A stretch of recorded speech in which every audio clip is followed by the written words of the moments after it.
when we go into solitude, when we go into wilderness, when we endure great travail in our lives, or when we put ourselves in extraordinary alien circumstances, then it's as though the membrane between the ego and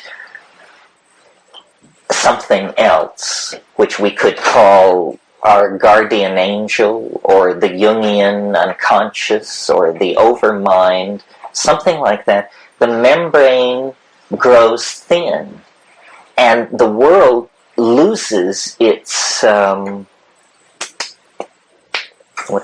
its mundane character. And instead, things previously mundane begin to become charged with psychic energy. They become carriers of meaning. They become carriers of meaning. This is very peculiar. At a low level, it's not so astonishing. It's a kind of generalized opening to the world, because everything is imbued with significance.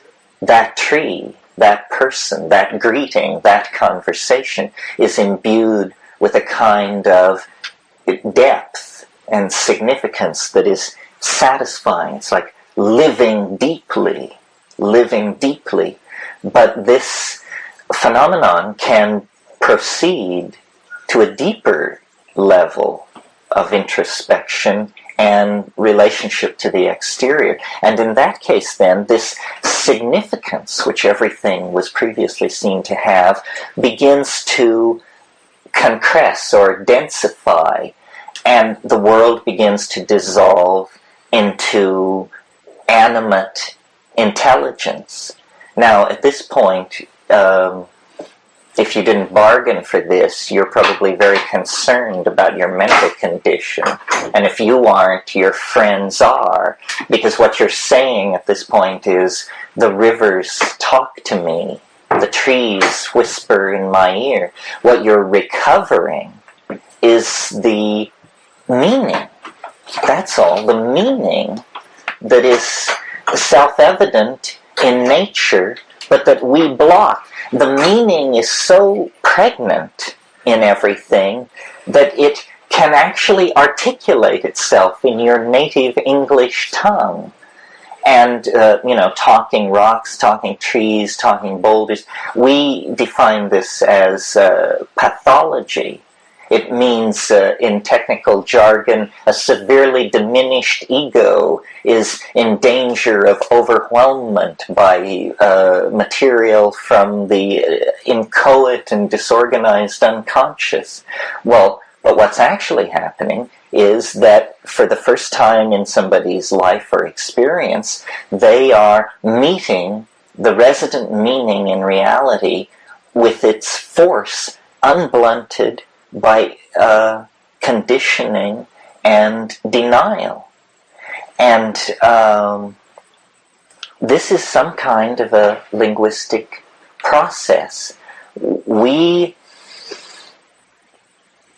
and all nature, I think, swims in some kind of sea of signification, of which we are, in the same way that the amphibians were able to drag themselves out of the primitive oceans of this planet into air and exist in a completely different dimension. We, whether grandly or perversely, the verdict is not yet in, we dragged ourselves out of the sea of telepathic, interconnected signification that united all life, and we exist, panting and pop-eyed, in this other dimension called history, ego awareness, presence of self, sense of loss, anticipation of gain.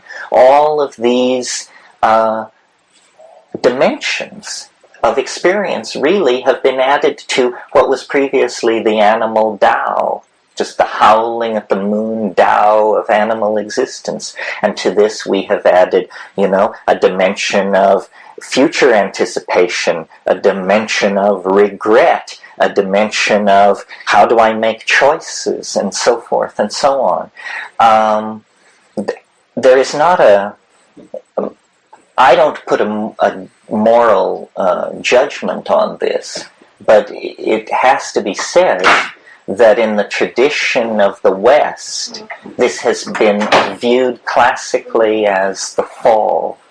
This is the fall into names instead of realities, into constructs of reality rather than reality itself. And this has now been inculcated into each and every one of us as, both the glory and the trauma of human existence, which is our extraordinary ability to reside in and be in language. So, for instance, I've made this example before. A child lying in a crib and a hummingbird comes into the room, and the child is ecstatic because this shimmering iridescence of movement and sound and attention, it's just wonderful. I mean, it is an instantaneous miracle when placed against the background of the dull wallpaper of the nursery and so forth. But then mother or nanny or someone comes in and says, "It's a bird, baby. Bird, bird." And this takes this linguistic piece of mosaic tile and places it over the miracle and glues it down with the epoxy of syntactical momentum. And from now on, the miracle is confined within the meaning of the word.